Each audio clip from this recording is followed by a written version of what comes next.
हे गाठोडं 4 युगाचं प्रतीक आहे. सोयुगाची काखे पोतडे जे म्हणतात, याच्यामध्ये काय आहे, दशावतार आहेत भगवंताचे. जे 4 युगामध्ये जे भगवंतानं दशावतार घेतले ते या गाठोड्यामध्ये आहेत. त्याचं प्रतीक आहे. हातामध्ये जी काठी आहे, भक्ती नावाची काठी आहे. सद्भक्ती बोराटी हाती धरले. सानंद कुरकुला म्हणजे ज्ञान नावाचा कुरकुला आहे. ज्ञानाशिवाय माणसाच्या जीवनाला किंमत नाही.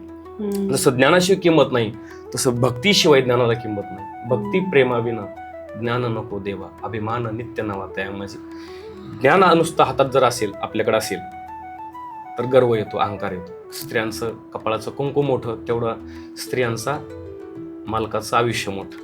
अच्छा. 5000 वर्षामध्ये काय होईल हे त्यांच्या भारुडामध्ये लिहून ठेवलेलं आहे. पृथ्वी माझी एक विपरीत होईल, बहीण भावांचा व्यवहार लागेल. 5 वर्षाची नार भारतार मागेल आणि 6 वर्षाची नार गर्भीनं राहील. जे त्याच दिशेकडे आजची समाजाची वाटचाल होती. पंगत चुकली तर एक दिवस खराब होऊ शकतो. जेवणाची पंगत चुकली तर एक म्हणजे एक दिवस खराब होऊ शकतो. बरोबर आहे. परंतु संगत चुकली तर माणसाचं आयुष्य बर्बाद होऊ शकतं. बरोबर, अगदी बरोबर. ज्या वेळेला संगीतातून ज्या वेळेला हे रंगीत संगीत भारुड त्यावेळेला होतं, त्यावेळेला अक्षरशः लोकांच्या डोळ्यामध्ये पाणी आणि अंगावरती शारी उभा राहतात. असा प्रसंग डोळ्यासमोर आम्ही जिवंत करतो. आताची पिढी फार शिकली, परंतु 6 महिन्यात घटस्फोट होतात. नेमकं चुकतंय कुठं, याचं संशोधन आपण केलं पाहिजे. राक्षस यांच्यापेक्षा बरी होती. कमीत कमी कुठल्याच राक्षसानं 4 वर्षाच्या मुलीवर बलात्कार नाही केला. तुम्ही सर्व इतिहास तपासा, आपले ग्रंथ तपासा, त्याच्यामध्ये कुठल्याच राक्षसानं 4 वर्षाच्या मुलीवर हात टाकलेला नाही.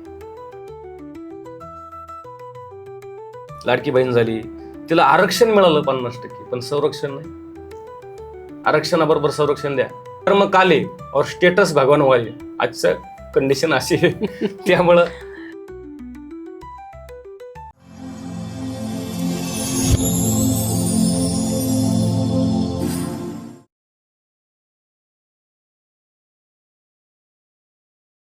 नमस्कार, मी अनुष्का.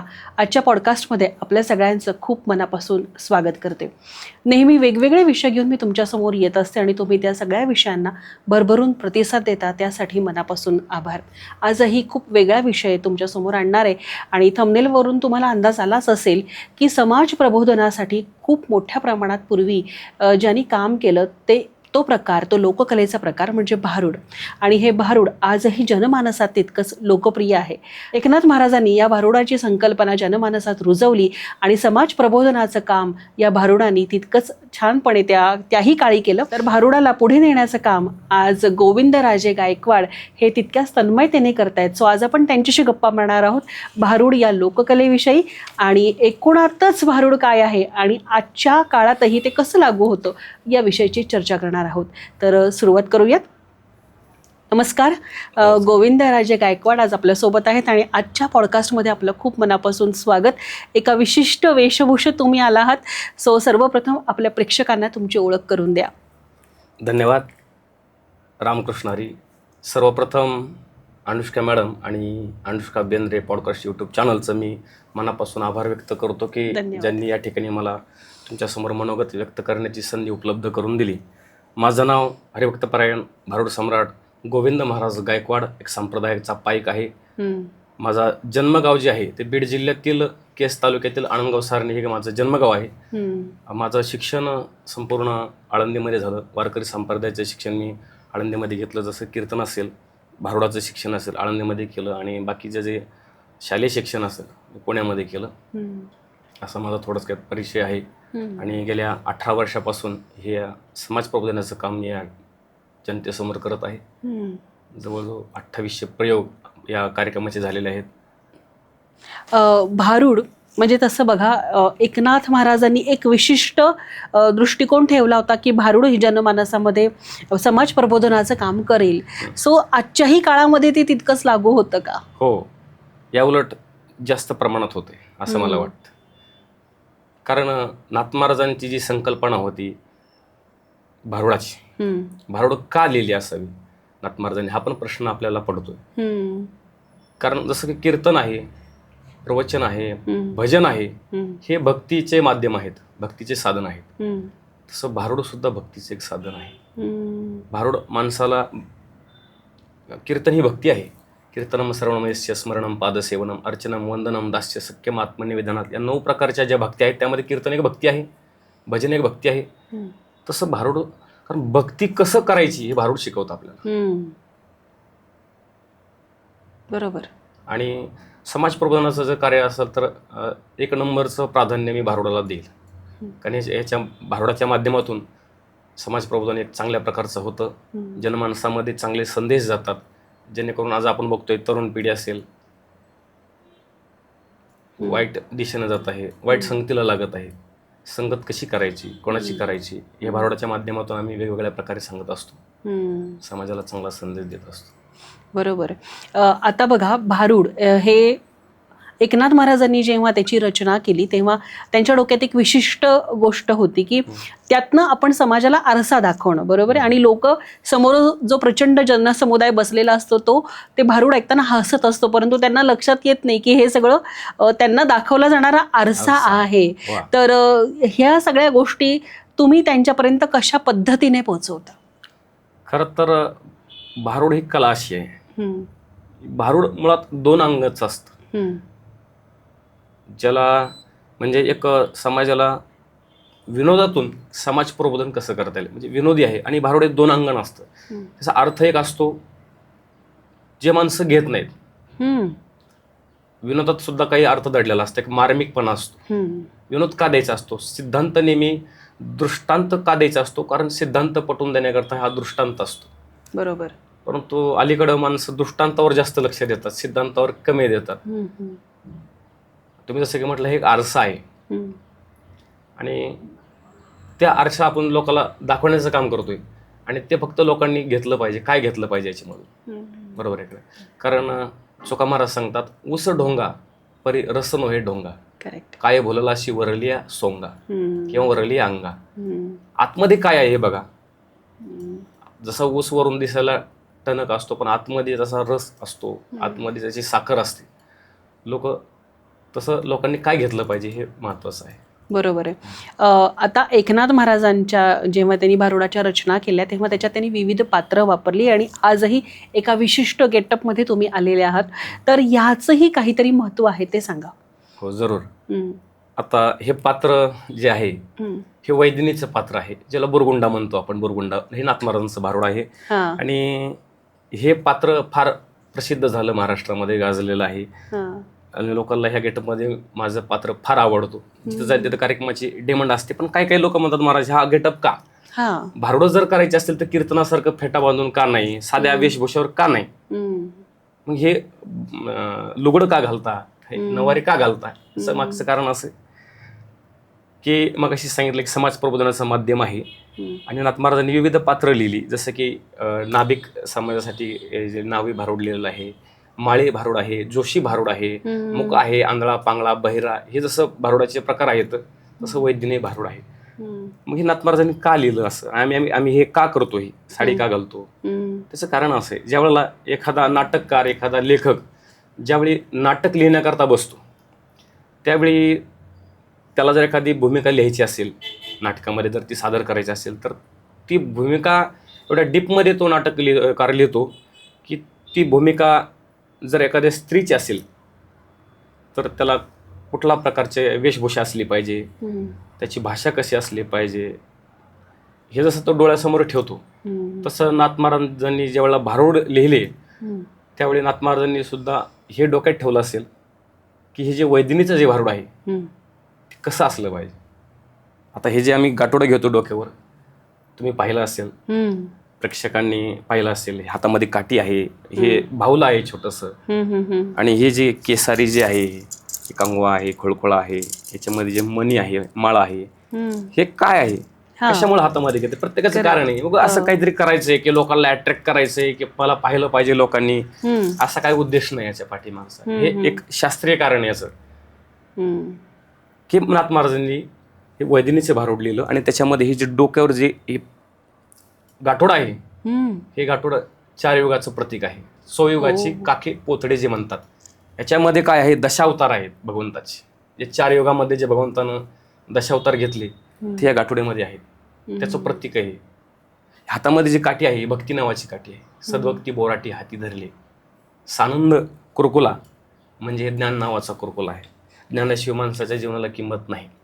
जसं ज्ञानाशिवाय किंमत नाही तसं भक्तीशिवाय ज्ञानाला किंमत नाही. भक्ती प्रेमाविना ज्ञान नको देवा, अभिमान नित्य नवा त्या. म्हणजे ज्ञान नुसतं हातात जर असेल, आपल्याकडे असेल तर गर्व येतो, अहंकार येतो. त्याला भक्तीची जोड असली पाहिजे.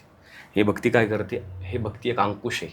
काठी जी आहे ही काळावर अंकुश देणारी ही काठी आहे. तिला भक्ती सद्भक्ती नावाची बोराटी आहे, काठी आहे. असं त्याचं म्हणजे हे प्रतीक आहे. म्हणजे किती बारकाईने सगळ्या गोष्टीचा विचार केलेला आहे. आणि हे जे तुमच्या मगाशी तुम्ही माळा वगैरे दाखवल्या त्याचं काय महत्व आहे? हे जे आहे तर हे भिकारी लोक पहिले जे वैदिनी लोक असायचे हे विकण्या करता यायचे. अच्छा. हा. हे विकण्या करता यायचे. केसारी फणी घे मैना, काळी पोत मणी घे. काळी पोत घे मण्याला, आयुष्य मागते धान्याला. धान्याला म्हणजे नवऱ्याला आयुष्य मागते. आणि सौंदर्याचं, स्त्रीच्या सौभाग्याचं प्रतीक म्हणजे कुंकू. हे कुंकू लावलेलं पण कोणतं, प्रेमाचं कुंकू कपाळी लावलेलं आहे. हे सांगतं की हे नवऱ्याचं प्रेम दर्शवणारं एक सौभाग्याचं लेण आहे. नवऱ्याविषयी आदर व्यक्त करणारं लेण आहे. म्हणतात ना, जेवढं स्त्रियांचं कपाळाचं कुंकू मोठं तेवढं स्त्रियांचा मालकाचं आयुष्य मोठं. अच्छा. म्हणजे प्रत्येक जी गोष्ट ह्याच्यामध्ये वापरली गेली आहे किंवा प्रत्येकाचं जे प्रतीक आहे त्यामागे एक मोठा अर्थ दडलेला आहे. जसं आता अनेक जण कुंकू किंवा हे जे लेणी आहेत ती लावत नाही, मग यामार्फत नाथांना हे सुचवायचं आहे का की कुंकू लावणं हे सौभाग्याचं लक्षण आहे, किंवा गळ्यामध्ये तुम्ही ते मंगळसूत्र घालता किंवा हे लुगडं घालता हे पारंपरिक सुद्धा त्या पद्धतीने कदाचित हा विचार असावा का? नक्कीच नक्कीच.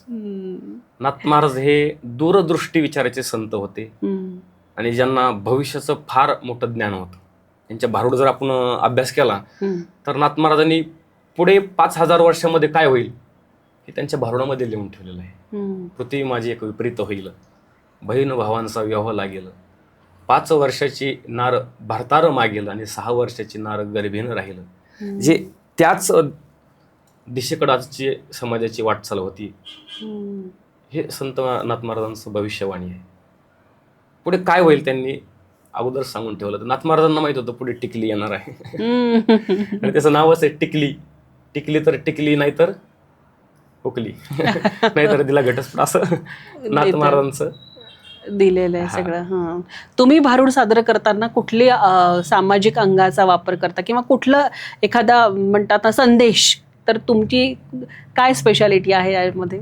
जसे समाजाची काही रिक्वायरमेंट असेल की आम्हाला याच्यावर प्रबोधन पाहिजे. आता हे आमचं जे कार्यक्रम आहे हा फक्त सप्ताहापुरता मर्यादित नाही. काही शैक्षणिक क्षेत्रामध्ये, शाळेमध्ये सुद्धा कार्यक्रम आमचे ठेवतात, जेणेकरून मुलं असतात, प्राथमिक असतील, माध्यमिक किंवा उच्च माध्यमिक विद्यालय असतील, सर्व विद्यालयामध्ये आम्ही कार्यक्रम करतो. जेणेकरून पुढे बसलेले जे मुलं आहेत मग त्यांना काय संदेश आपण दिला पाहिजे. बरोबर आहे. मग या मुलांना काय सांगणार आपण? छोटे छोटे जे मुले तुमच्या समोर बसतात त्यांना तुम्ही काय सांगता? संगत चांगली करा, शिक्षण चांगलं शिका. महामानव डॉक्टर बाबासाहेब आंबेडकर सांगायचे, शिका, संघटित व्हा आणि संघर्ष करा. हा महामानवांचा संदेश मी देण्याचा प्रयत्न करतो. शिकलं पाहिजे आणि संगत आयुष्यावर चांगली केली पाहिजे. जेणेकरून पंगत चुकली तर एक दिवस खराब होऊ शकतो. जेवणाची पंगत चुकली तर एक म्हणजे एक दिवस खराब होऊ शकतो. बरोबर आहे. परंतु संगत चुकली तर माणसाचं आयुष्य बर्बाद होऊ शकतं. बरोबर, अगदी बरोबर. कारण आजकाल हे 80-90% जे तरुण व्यसनाच्या आधीने गेलेले आहेत याला कारण फक्त संगतच आहे. म्हणून संगत चांगली करा असं मुलांना सांगत असतो. आणि विविध क्षेत्रामध्ये कार्यक्रम करतो आम्ही. जवळजवळ महाराष्ट्राच्या बाहेर सुद्धा आम्ही फार वेळा गेलेलो आहोत. जवळजवळ 6 राज्याच्या बाउंड्री आम्ही क्रॉस केलेल्या आहे. महाराष्ट्रातलं भारूड तुम्ही हो महाराष्ट्राच्या बाहेर पण नेलंय. त्यावेळी बाहेर जाताना फार आनंद होतो. कशामुळं? कारण अंतर खूप जास्त असतंय, त्रास होतो जाण्याला यायला, परंतु आनंद ह्या गोष्टीचा असतो की आपली महाराष्ट्राची जी लोककला आहे त्या लोकांना माहीत झाली पाहिजे. बरोबर. संतांचं जे वाङ्मय आहे, ज्ञानेश्वरी, गाथा, भारुड, कीर्तन, भजन हे त्या लोकांना माहीत नाही. हम्म. त्या लोकांना मी ह्या गेटअपद्वारे आकर्षित करून हम्म. आमची बॅनर बघून हजारो पब्लिक जमा होते. हम्म. मग ते जमा झालेली जी पब्लिक आहे त्यांना असं नाही वाटलं पाहिजे एक नाटक आहे की नुसतं एक कला आहे, एक सोंग आहे. हे एक नाथांची जी परंपरा आहे, नाथांचे जे संतांचे जे विचार आहेत या भारुडाद्वारे मी मांडण्याचा प्रयत्न करतो. बायकांना का बरं एवढं भारूड रिलेट होतं? त्याचं महिला कारण- वर्ग खूप आकर्षित होतो ना जेव्हा तुम्ही भारूड सादर करता. बरोबर. हम्म. पहिलं कारण सगळ्यात साधं जर कारण पाहिलं आपण तर हे गेटअप, आणि दुसरं कारण म्हणजे समाज प्रबोधन फार चांगलं होतं. हम्म. महिलांना कीर्तन आणि भारुड सोडलं तर दुसऱ्या कार्यक्रमाला जाता येत नाही, ज्या खेड्यागावातील महिला असतील. हम्म. जसं की ऑर्केस्ट्राला महिला जात नाहीत, तमाशाला महिला जात नाहीत. परंतु या भारुडातून भरपूर काही संदेश घेण्यासारखे असतात.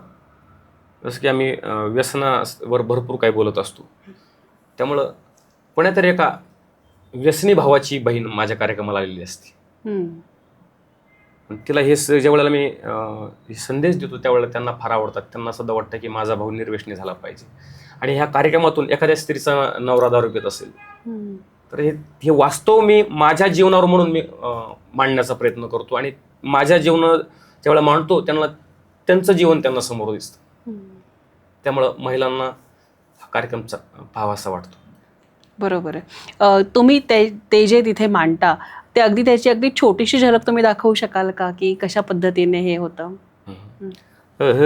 अरे दादा नको लागो दारूच्या नादा, अरे दादा रे नको लागो दारूच्या नादा, बायको लेकर भिकेला लावली सोडून काम धंदा, बायको लेकर भिकेला लावली सोडून काम धंदा धंदा धंदा, अरे दादा नको लागो दारूच्या नादा. अहो या दारूचा नाद लय वाईट, अहो दादा दारूचा नाद लय वाईट, अन रोज रोज पिऊन हा होतोय ताईट. हा म्हणजे कोण? अनुष्काताई. हा म्हणजे कोण? तिचा नवरा. माझा दलिंदर नवरा. रोज दारू पिऊन होतो, रोज दारू पिऊन येतो आणि मला दारू पिऊन बदा बदा मारित. मोडद्यानं मारून मारून माझ्या पाठीची नुसती चाळण करून टाकली बघा. मोडदा मरण सुद्धा. अहो याला वर जाण्याची लई घाई. वर म्हणजे कुठं टेरेसवर नाही बरं का, वर म्हणजे ढगात. अहो याला वर जाण्याची लई घाई, आणि सकाळी 5 वाजताच गेला बाई.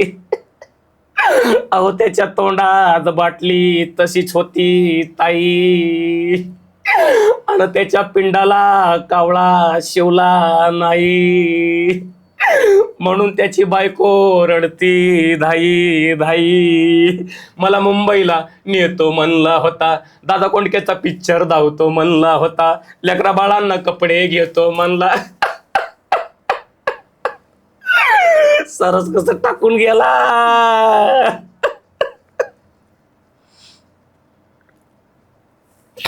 काय सांगायचं होतं, दारुडा नवरा मेले सरड सुद्धा येत नाही, पण पाहुणे रावळे काय म्हणतील म्हणून रडावं लागतं. अशा प्रकारे वास्तव जे आहे ते मांडण्याचा प्रयत्न झाला. खूपच छान. विनोदातून समाज प्रबोधन. शंकर बायकोला म्हटलं होता तुला नवीन साडी घेतो, मुलीला सांगितलं होतं परीक्षेमध्ये पास झाली तर तुला स्कूटी घेऊन देतो, पोरला सांगितलं तुला आयफोन घेऊन देतो. परंतु सर्व स्वप्न अपुरे राहिली. एक दिवस अचानक किडनॅप फेल झाल्या, लिव्हर खराब झाला, आताड्या सगळ्या सडून गेल्या. डॉक्टरनं सांगितलं दादा मी तुला आता वाचू शकत नाही, का वेळ निघून गेलेली आहे. म्हणून वेळ निघून जायच्या अगोदर सावध व्हा. वेळ निघून गेल्याच्या नंतर सावध होण्यात मजा नाही. बस जोपर्यंत लांब आहे, स्टॉपवर यायच्या अगोदर तिला हात करा, स्टॉपवर यायच्या आल्यानंतर ती थांबेल. नाहीतर बस गेली निघून आणि हात करते पाठीमागून, थांबेल का? नाही. तसं ही एक गाडी आहे, हा एक मोबाईल आहे. याला साधा आपण मोबाईल घेतला तर आपण त्या नवीन मोबाईल घेताना त्याला कवर मागतो दुकानदाराला, का? मोबाईलला स्क्रॅच नाही पडला पाहिजे. वरून स्क्रीन कार्ड टाकतो, वर टच स्क्रॅच नाही पडला पाहिजे टच पॅडला. साध्या 20-30 हजार रुपयाच्या मोबाईलची आपण एवढी काळजी घेतो. त्या भगवंतानं हा अनमोल किमतीचा मोबाईल दिलेला आहे. याची किंमत आपण करू शकत नाही. हा एक मोबाईल आहे आणि याच्यामध्ये आयुष्य नावाचा एक रिचार्ज आहे आणि तो अनलिमिटेड नाही, तो रिचार्ज लिमिटेड आहे. एकदा का तो रिचार्ज संपला की त्याला 350 रुपयाचा आणि 499 रुपयाचा रिचार्ज बसत नाही. तो मोबाईल डेड होतो. राम नाम सत्य हे म्हणायची वेळ येते. ती वेळेच्या अगोदर सावध व्हा असा मेसेज लोकांपर्यंत पोहोचवतो. करेक्ट. आणि जेव्हा हे सगळं संगीताच्या बॅकग्राऊंडला आणि तुम्ही जेव्हा हे सादर करता तेव्हा एकदम जनतेला आरसा दाखवल्यासारखंच दाखवल्यासारखं होतं. आता हे जे मी गाणं म्हटलं हे स्वतः मी म्हणजे लिखाण केलेलं आहे याचं. आणि संगीत ज्या वेळेला असतं सोबतीला वाद्य असतं, तबला, पखवाड, ढोलकी वगैरे असतं आमच्या, आणि हार्मोनियम असते, कधी कॅशो असतो, टाळ असतो साथीला. ज्या वेळेला संगीतातून ज्या वेळेला हे रंगीत संगीत भारूड त्यावेळेला होतं, त्यावेळेला अक्षरशः लोकांच्या डोळ्यामध्ये पाणी आणि अंगावरती शारी उभा राहतात. असा प्रसंग डोळ्यासमोर आम्ही जिवंत करतो. आत्ता जर नाथ महाराज या काळात असते तर त्यांनी कुठल्या विषयावर भारूड केलं असतं, काय वाटतं तुम्हाला? विषय तर भरपूर नाथ महाराजांना सापडले असते. मोबाईल सापडला असता, टीव्ही सापडला असता. खरंय. नाथ महाराजांना आणखीन फॅशन सापडली असते. आम्ही फॅशनवर पण लिहिलंय भारूड, म्हणजे आम्ही फॅशनवर पण एक गाणं लिहिलंय. अच्छा, सादर करतो तुमच्याकडे थोडंसं. नक्की. दुनिया बिघडून गेली कशी र दादा फॅशन आली अशी. दुनिया बिघडून गेली कशी र दादा फॅशन आली अशी. नाही होटावर ठेवली मिशी र दादा फॅशन आली अशी. आजकाल लोकांना मिशी काढायला बरं वाटतं. बायको ठेवीना सासऱ्याचा मान. आजच्या ज्या स्त्रियांना सासू सासरे घरात नको वाटतं. बायको ठेवीना सासऱ्याचा मान. कशी विसरून गेली भान. बायको नांदन नवऱ्या पाशी र दादा फॅशन आली अशी. पूर्वीचे माणसं अडाणी होते पण संस्कारानं भक्कम होते. आत्ताची पिढी फार शिकली परंतु 6 महिन्यात घटस्फोट होतात. नेमकं चुकतंय कुठं याचं संशोधन आपण केलं पाहिजे. आजचा तरुण कसा आहे? आजचा तरुण जे खायला पाहिजे ते खात नाही आणि नको ते खातोय, व्यसन करतोय, नको ते. आता तंबाखू खातोय. तंबाखू खाण्यानं काय फायदा सांगा? शरीराला कुठलं प्रोटीन, कुठलं विटॅमिन्स मिळतंय का त्यानं? नाही भेटत त्याच्यात. खातोय आणि थुकतोय. उलट जी पाचक असणारी जी लाळ आहे ती सुद्धा बाहेर टाकतोय. म्हणजे आपण किती निर्बुद्ध आहोत. जे आपल्याला काय खायला पाहिजे ते खात नाही आपण. काजू खा, बदाम खा, खारी खोबरं खा, दूध पे, व्यायाम कर, ताकद कमवा, विशालामध्ये कामाला येईल. पण नाही करणार. चांगलं खाणार नाही, वाईट खाणार. तरुण कसा आहे आजचा? सदा तोंडात याच्या गुटका आणि खेळतोया जुगार मटका. पोरं बिघडून गेली कशी र दादा फॅशन आली अशी.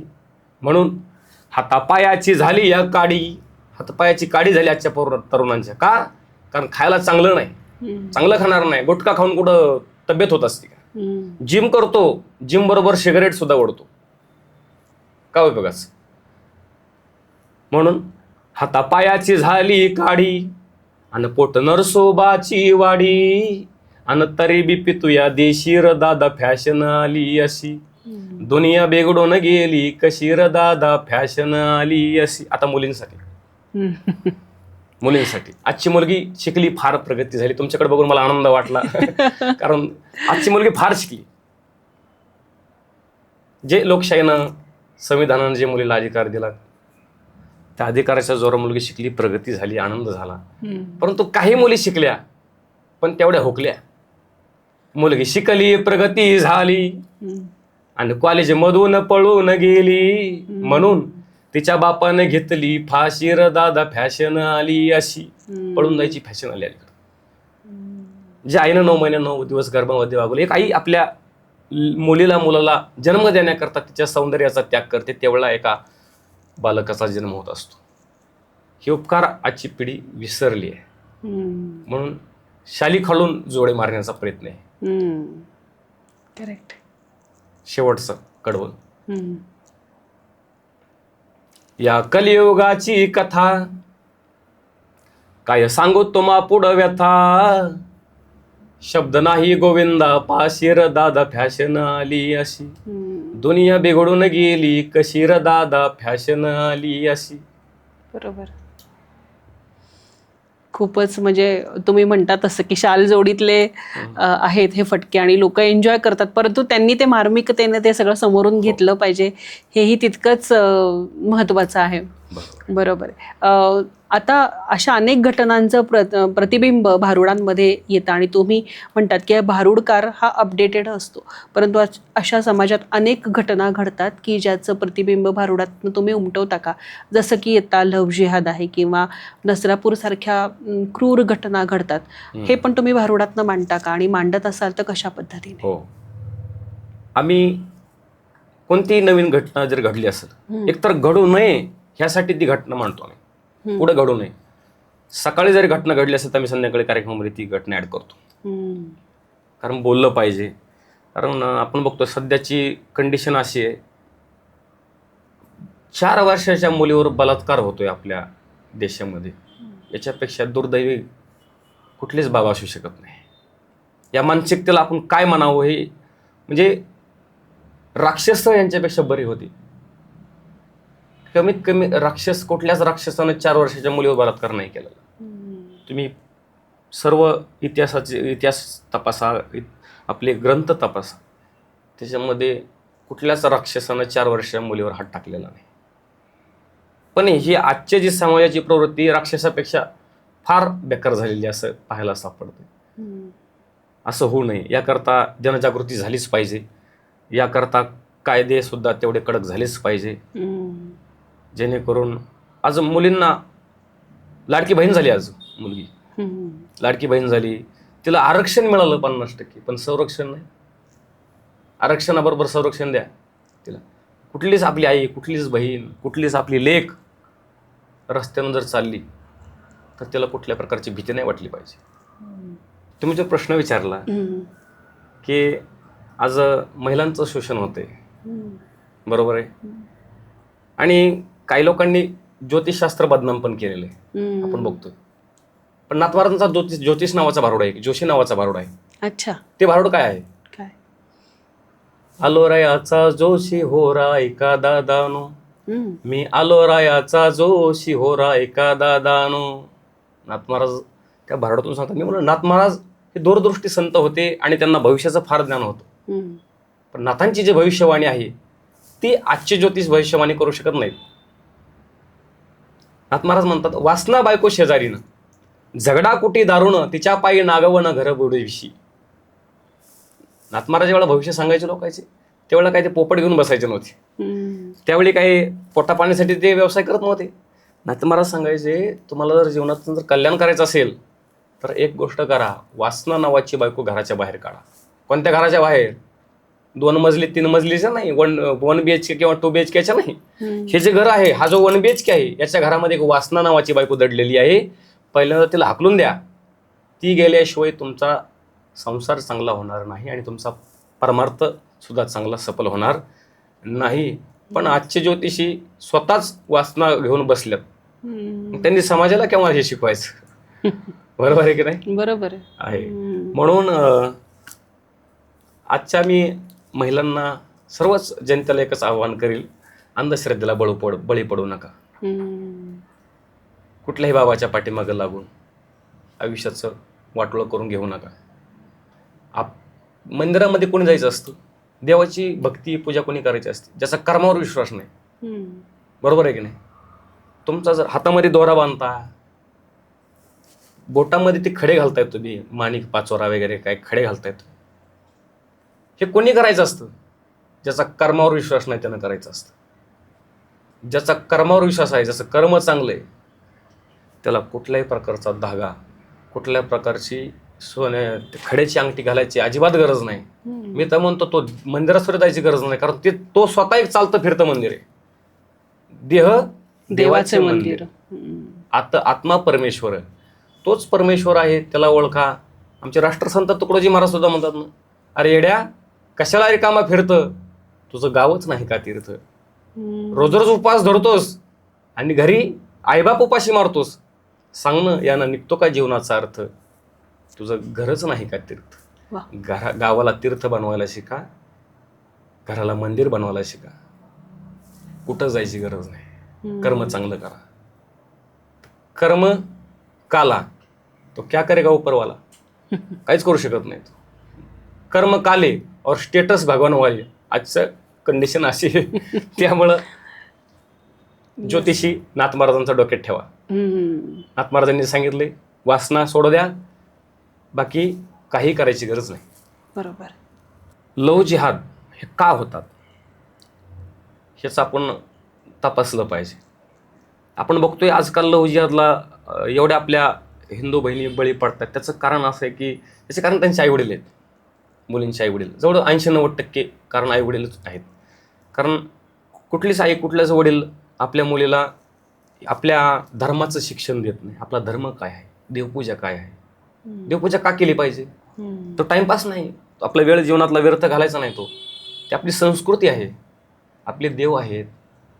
हे आपल्या मुलींना शिकवलं जात नाही. प्रत्येक आईला वाटतं, प्रत्येक बापाला वाटतं आपली मुलगी डॉक्टर झाली पाहिजे, इंजिनियर झाली पाहिजे, वकील झाली पाहिजे, कलेक्टर झाली पाहिजे. प्रत्येक आईवडिलांना वाटतं आणि ते साहजिक वाटलं पाहिजे. शिकली पाहिजे आपली मुलगी.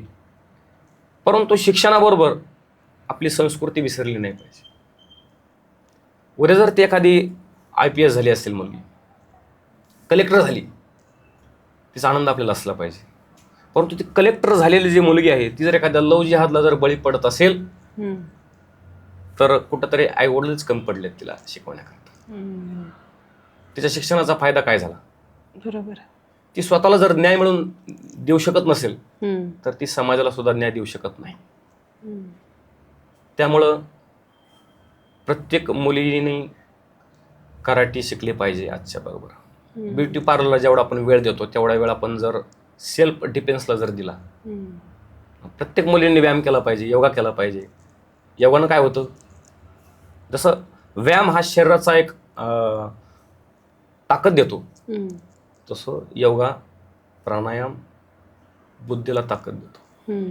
केलं पाहिजे. चांगलं काय, वाईट हे काय, हे कळण्याची क्षमता आपल्याला व्यायाम योगा देऊ शकतो, प्राणायाम देऊ शकतो, मेडिटेशन देऊ शकतो. बरोबर. हे कुठंतरी कमी पडते ह्या छोट्या छोट्या गोष्टीत, पण पुढच्या भविष्यामध्ये फार मोठं रूप घेतात, विद्रूप रूप घेतात. प्रत्येक आईवडिलांनी आपल्या मुलीला शिकवलं पाहिजे चांगलं. घरी बसून शाळा सुटली की आपली देवपूजा, आपले ग्रंथ वाचायला दिले पाहिजे. जसं की रामायण काय शिकवतं, आपलं महाभारत काय शिकवतं, काय करावं हे रामायण शिकवतं, आणि जीवनात काय करू नये हे महाभारत शिकवतं. वा. श्रीमद भगवद्गीता, गीतेवर अशा असंख्य टीका लिहिल्या गेल्या. आपल्या भगवद्गीता अमेरिकेमध्ये वाचावी लोकांनी, त्याचा शिक्षण घ्यावं त्या भगवद्गीतेचं, तिला डोक्यावर घ्यावी. एवढी आदर्श, एवढी महान असणारी भगवद्गीता आपण आपल्या लेकरांच्या हातामध्ये देत नाही कधी. हे आपलं दुर्भाग्य. मी विश्वासानं सांगू शकतो, जो मुलगा किंवा जी मुलगी भगवद्गीता वाचते, हरिपाठ वाचते, ज्ञानेश्वरी वाचते, ती मुलगी कधी जीवनामध्ये लव जिहादला बळी जाऊ शकत नाही. हे मी विश्वासानं सांगतो. हे आजपर्यंत जे प्रकरण जे झालेले आहेत त्याला कारण हेच आहे की आपण आपल्या मुलांना आपले ग्रंथ वाचायला दिले नाही. आज जे आपण अर्धवट ज्ञान घेऊन फिरतोय, जे लोक ते आपले टार्गेट करतायत, तुमच्या धर्मात असं आहे, तुमच्या धर्मात तसं आहे. बरोबर आहे की नाही. बरोबर. द्रौपदीला 5 नवरे होते, असा तुमचा धर्म तुम्हाला शिकवतो. पण याच्या मागचं जे लॉजिक आहे हे फक्त आपण अभ्यास केल्यावरच आपल्याला मिळतं. आपल्या मनाला प्रश्न पडला पाहिजे, आमच्या धर्मात असं काय आहे. लोकांनी आपल्याला सांगितलं नाही पाहिजे की तुझा धर्म असा आहे. एवढं आपण आपले डोकं घाण नाही ठेवलं पाहिजे लोकांच्या पुढे. आपण कुठंतरी कमी पडतोय, आपण वाचा, अभ्यास केला पाहिजे. हे असं का आहे. द्रौपदीला 5 नवरे होते आहे, पण का होते हे लोकांनी तुम्हाला नाही सांगितलं पाहिजे. कारण लोकांना सांगितलं की आपल्या बुद्धीवर वाईट परिणाम होतो. विनाशकाली विपरीत बुद्धी, मग विनाशाचा काळ जवळ येतो आणि बुद्धी तुमचे काम करत नाही. महाराज, म्हणजे मला एक प्रश्न असा पडतो की भारूड हे फक्त आपण करमणुकीचं साधन म्हणूनच बघू शकतो का, त्यामधनं भक्ती पण नाथ महाराजांना अपेक्षित होती? बरोबर आहे. कीर्तन हे भक्तीचं माध्यम आहे, भजन हे भक्तीचं माध्यम आहे. भजनातून देवाला आळवता येतं, कीर्तनातून देवाची भक्ती करता येते, नामचिंतन करता येतं. भारुडातून काय काय तेच. भक्ती होते का भारुडातून देवाची?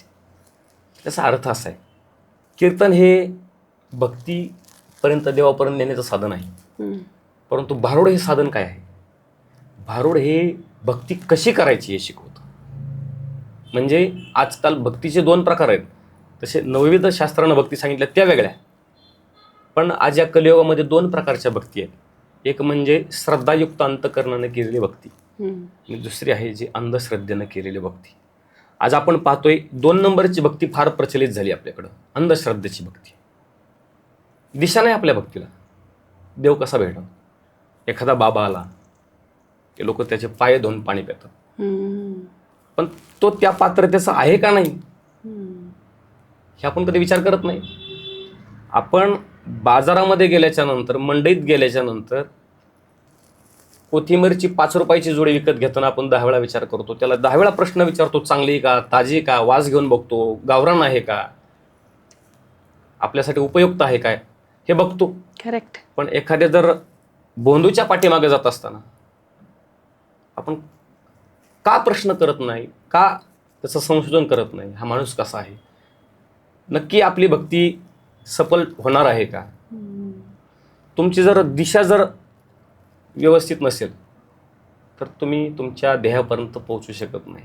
आमच्या ज्ञानोबा ज्ञानेश्वरीमध्ये सांगतात का, आंधळ्या गरुडाचे पांक हाती ते कवणे उपयोगा जाते. गरुड आहे, गरुड सर्वात जास्त भरारी उंच गरुडाची असते आणि वेग गरुडाचा असतो.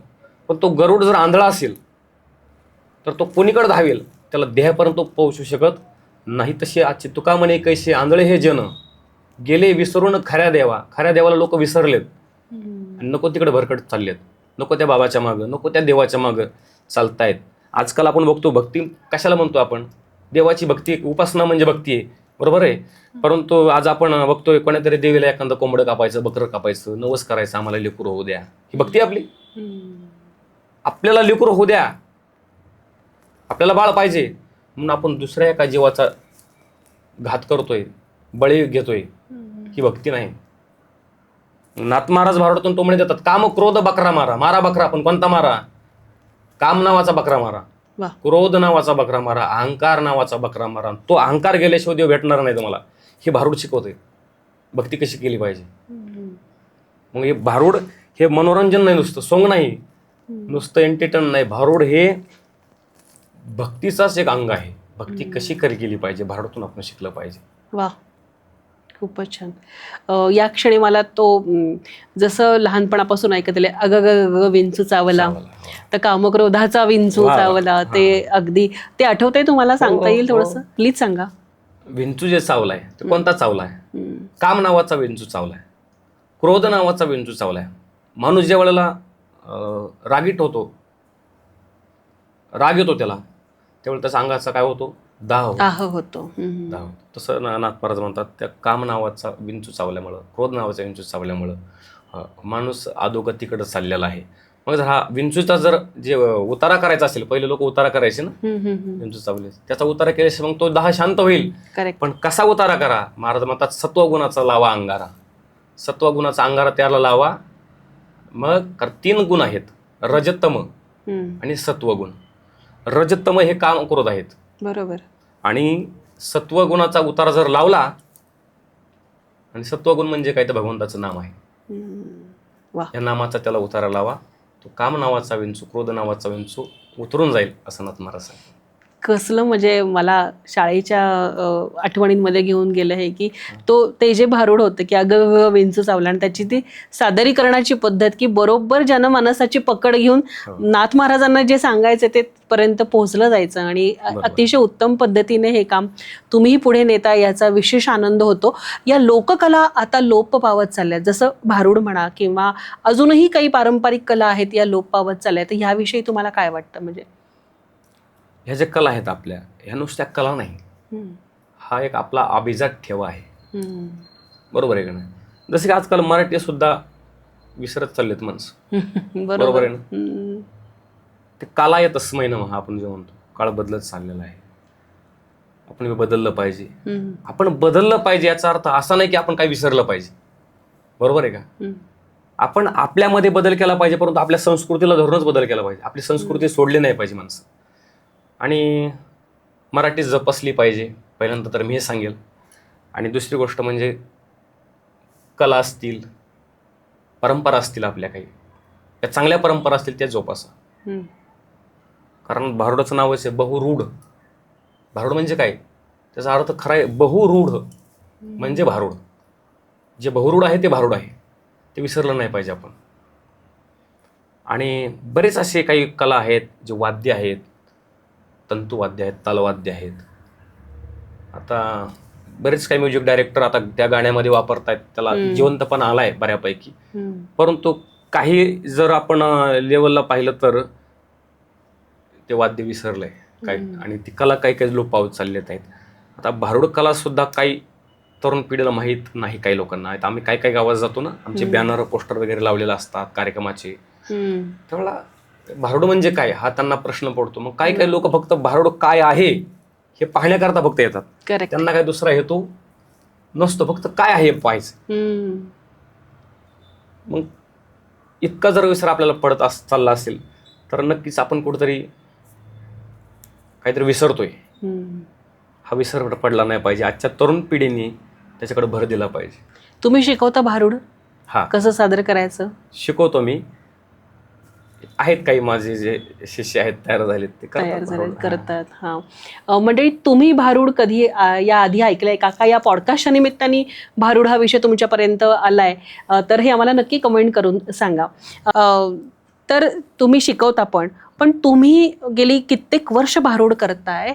परंपरा तुमच्या घरामध्ये आहे का आणि तुम्ही कसे वळालात? होय, माझी आई वडील माळकरी होते आणि त्यामुळं मी वारकरी संप्रदायामध्ये आलो. आणि वारकरी संप्रदायामध्ये मला कीर्तनाची भजनाची आवड लागली. आणि दुसरी गोष्ट म्हणजे भारुडाकडे मी का आलो हे महत्वाचं आहे. कारण या जगामध्ये सर्वात श्रेष्ठ काय आहे? देवाचं नाव आहे. सगळ्यात गोड काय? देवाचं नाव आहे. अमृताहुनी गोड नाम तुझे देवा. किंवा ज्ञानेश्वर महाराज हरिपाठामध्ये सांगतात, ज्ञानदेव पुसे निवृत्तीशी साड आणि गगनाहुनी वाड नाम आहे. नाम श्रेष्ठ आहे. आणि दुसरी गोष्ट सर्वात सुंदर आणि चांगलं काय आहे तर ते संतांचे विचार आहेत.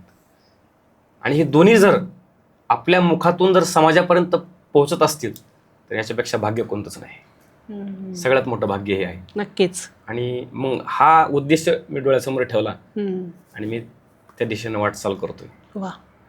तर महाराज, तुम्ही या पॉडकास्टच्या सुरुवातीला एक शब्द वापरला होता आणि तो खूप पारंपरिक आहे, बुरगुंडा. आणि हे भारुड पण खूप प्रसिद्ध आहे. तर हे नक्की आमच्या प्रेक्षकांसाठी थोडं सांगा आणि जर सादर करून दाखवलं तर फार उत्तम होईल. सर्वात चांगला प्रश्न आहे, संपूर्ण महाराष्ट्राला पडलेला प्रश्न आहे की बुरगुंडा म्हणजे काय आहे का. तर बुरगुंडा म्हणजे काय? गबय तुला बुरगुंडा होईल ग, गबय तुला बुरगुंडा होईल ग. पण कोणाला होईल? कोणाला? सर्वांनाच होईल महाराज म्हणतात. प्रश्न पडेल बुरगुंडा म्हणजे काय? शाब्दिक अर्थ घेतला तर लेकरू होतो, किंवा मुलगा किंवा मुलगी होतो. सर्वांना कसं होईल? लहान लेकराला बुरगुंडा होईल का? वयस्कर माणसाला बुरगुंडा होईल का? पुरुषाला बुरगुंडा होईल का? आता महाराज म्हणतात होईल. पण कोणता बुरगुंडा? लेकरू नावाचा बुरगुंडा नाही. तर बुरगुंडा कोणता? महाराज म्हणतात ज्ञान नावाचा बुरगुंडा तुला होईल. ज्ञान म्हणजे विचार, सुविचार. ज्ञान म्हणजे संस्कार. ज्ञान म्हणजे विवेक, विवेक नावाचा विचार. तर महाराज म्हणतात हा बुरगुंडा तुम्हाला होईल आणि तो झाला पाहिजे. कारण आज आपण विवेकहीन होत चाललेलो आहे. त्यामुळं ज्ञान नावाचा बुरगुंडा आपल्याला झाला पाहिजे. परंतु हा ज्ञान होईल कधी? महाराज म्हणतात त्याकरता तुम्हाला संतांना शरण जावं लागेल. कारण तनु मनु जीवे चरणाशी लागावे, अगरवता करावे दास्य सकळ. संतांची सेवा केल्याशिवाय, संतांकडे गेल्याशिवाय ज्ञान मिळणार नाही. गुरु करावा लागेल जीवनामध्ये. गुरुशिवाय ज्ञान मिळत नाही. ज्ञानेश्वर महाराज हरिपाठामध्ये सांगतात, भावे विना देव नकळे निसंदेह आणि गुरु विना अनुभव कैसा कळे. म्हणजे भावाशिवाय देव कळत नाही आणि गुरुशिवाय ज्ञान मिळत नाही. म्हणून गुरु करावा लागेल. मी नेहमी सांगत असतो, विनोदानं सांगत असतो, ज्याला जीवनामध्ये गुरु गुरु फिरायचं बंद करायचं असेल, गुरु गुरु म्हणजे भरकटच गुरु गुरु फिरणं. ज्याला जीवनामध्ये जर गुरु गुरु फिरायचं बंद करायचं असेल तर जीवनामध्ये येऊन गुरु केला पाहिजे. म्हणून गुरु करा. प्रश्न पडेल महाराज, हा ज्ञान नावाचा बुरगुंडा कोणाकोणाच्या पोटी जन्माला आला? महाराज म्हणतात, जावा आळंदीला, आळंदीच्या विठ्ठलपंत आणि रुक्मिणीच्या पोटी संत ज्ञानदेव नावाचा बुरगुंडा जन्माला आला. नावातच ज्ञान आणि नावातच देव आहे बघा. म्हणजे ज्ञानाचा देव आणि देवाच्या प्राप्तीचं ज्ञान ज्यांच्याकडे ते संत ज्ञानदेव. कनकाई आणि बोलवा यांच्या पोटी संत तुकोबा नावाचा बुरगुंडा जन्माला आला. आणि राजमाता जिजाऊ आणि शहाजीराजे भोसले यांच्या पोटी छत्रपती शिवराय नावाचा बुरगुंडा जन्माला आला. पराक्रमी बुरगुंडा जन्माला आला. वयाच्या 16 वर्षी हिंदवी स्वराज्याची स्थापना केली. वयाच्या 16 वर्षी तोरणा किल्ला जिंकून स्वराज्याचं तोरण बांधणारा बुरगुंडा महाराज म्हणतात, असा शूरवीर बुरगुंडा आमच्या पोटी जन्माला आला पाहिजे. 16 वर्षी तोरणा किल्ला जिंकला, स्वराज्याची स्थापना केली. ज्ञानोबारायांनी 16 वर्षी ज्ञानेश्वरी लिहिली. पण आमची पोरं 16 वर्षी काय म्हणतात? 16वा वरीस धोक्याचं हो, 16वा वरीस धोक्याचं. आता मला सांगा अनुष्काताई, 16 वरीस धोक्याचं आहे का मोक्याचं आहे? मोक्याचं आहे. मोक्याचं आहे. ते काहीतरी करण्याचं आहे. करेक्ट. 16 वर्षामध्ये एक मुलगा हिंदवी स्वराज्याची स्थापना करू शकतो. 16 वर्षी एक मुलगा ज्ञानेश्वरी सारखा श्रेष्ठ ग्रंथ लिहू शकतो. हे 16 वर्ष मोक्याचं आहे. हा बुरगुंडा आहे. ज्ञान नावाचा बुरगुंडा, ज्ञानदेव नावाचा बुरगुंडा आहे. तर महाराज, इतका छान पद्धतीने ज्ञानाचा बुरगुंडा तुम्ही आपल्या प्रेक्षकांना समजावून सांगितला. तर मंडळी, तुम्हाला पटला का हा ज्ञानाचा बुरगुंडा? आणि आपण अशी प्रार्थना करूयात की प्रत्येकाला हा ज्ञानाचा बुरगुंडा होऊ देत. तर याच नोटवरती आजच्या पॉडकास्टमधनं महाराजांसमवेत मी आपला निरोप घेतेय. तर तुम्हाला हा पॉडकास्ट कसा वाटला हे आम्हाला नक्की कमेंट करून सांगा.